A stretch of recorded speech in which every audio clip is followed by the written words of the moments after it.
Hello football fans and welcome back to Footy Today, where we bring you the top trending football news stories from the past 24 hours in a quick, short, bite-sized format.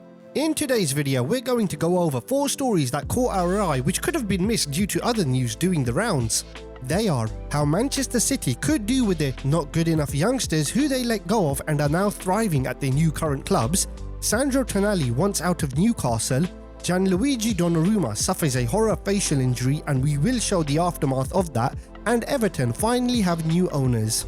Now, if you're interested in reading the full news articles to any of these stories, then the links to them will be in the description below. Before we dive into these stories, please do hit the like button, as the more likes the video gets, the more YouTube pushes this video out to new viewers, which helps a small channel like us out a great deal. Subscribe if you haven't already and hit that bell notification icon so you won't miss an update from us. Okay, let's begin. Manchester City, renowned for their recruitment under Pep Guardiola, have built a squad brimming with world-class talents like Kevin de Bruyne, Rodri, Ruben Dias, Kyle Walker and Erling Haaland. Yet cracks are appearing this season, and many players deemed surplus to requirements at the Etihad are now flourishing at rival clubs. Chelsea has particularly benefited, becoming a hotspot for ex-City Academy stars. With the January transfer window looming, City are expected to spend big to address their depth issues. However, a string of questionable decisions have left the reigning champions vulnerable as former players thrive elsewhere.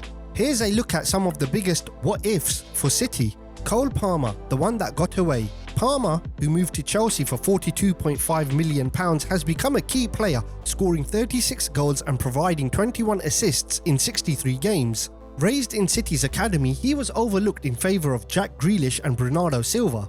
Now he's spearheading Chelsea's title challenge, making City's decision to let him go look like a massive blunder. Romeo Lavia. Initially sold to Southampton, Lavia eventually landed at Chelsea. After overcoming injuries, the 20-year-old has emerged as a top-tier defensive midfielder. Ironically, he would have been the perfect solution to replace City's injured Rodri this season, highlighting another missed opportunity. Morgan Rogers. After bouncing around on loan and eventually leaving City for Middlesbrough, Rogers' career has taken off at Aston Villa. A £15 million move saw him thrive as a goal-scoring forward, precisely the kind of backup City would use behind Erling Haaland. Jadon Sancho. Sancho's journey has been a rollercoaster. Once a City youth star, he shined at Borussia Dortmund before a rocky stint at Manchester United. Now settling in at Chelsea, the 24-year-old is rediscovering his flair, showcasing the creativity City desperately need.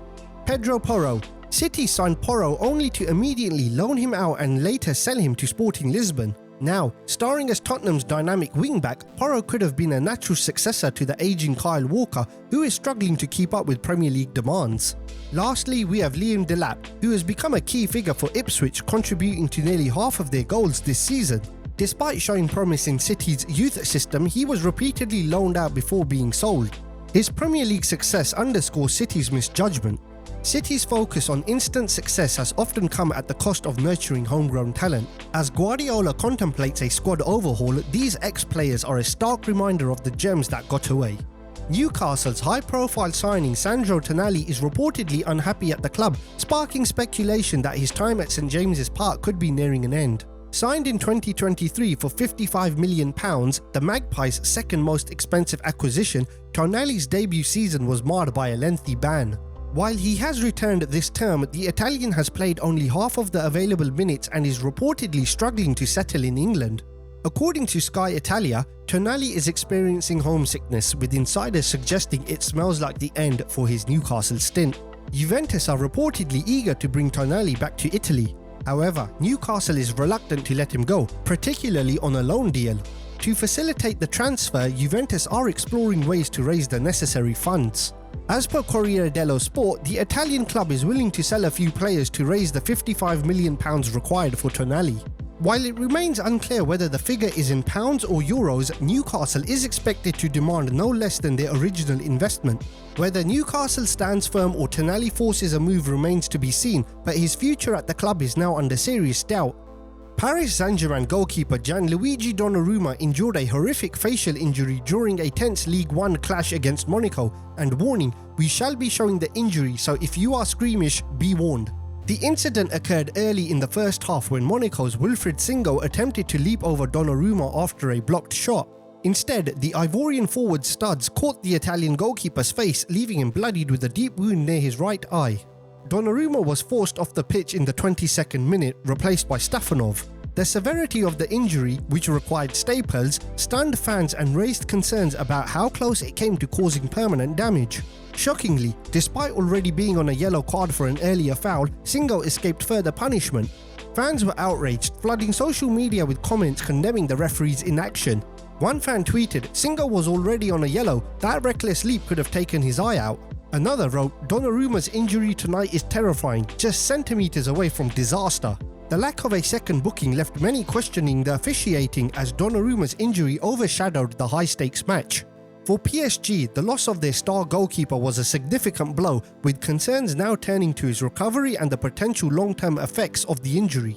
Everton fans finally have a reason to cheer as the long-awaited Friedkin Group takeover is complete, marking the dawn of a new era for the Toffees. Led by Mark Watts, the group's president, the new owners have wasted no time in setting their sights on revitalising the club.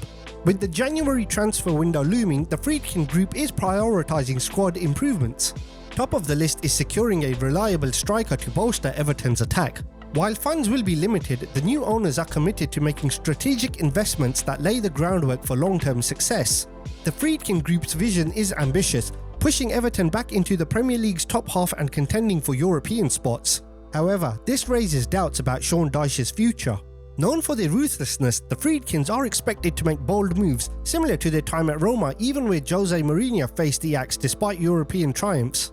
For now, Dyche's focus remains on survival, with the new owners likely to assess his performance at the season's end. A big-name manager could be in the cards, particularly with a move to the state-of-the-art Bramley Moore Dock Stadium next season. The Friedkin Group's arrival offers a glimmer of hope for Everton fans as the club begins to build towards a brighter, more competitive future. That's it for today's video. If you enjoyed it, do hit the like button, subscribe to the channel, and do leave a comment below with your thoughts on these stories. And why not check out our previous videos where we go over the biggest daily stories in a quick short format. Thanks for watching, and we'll see you next time with more football news and updates.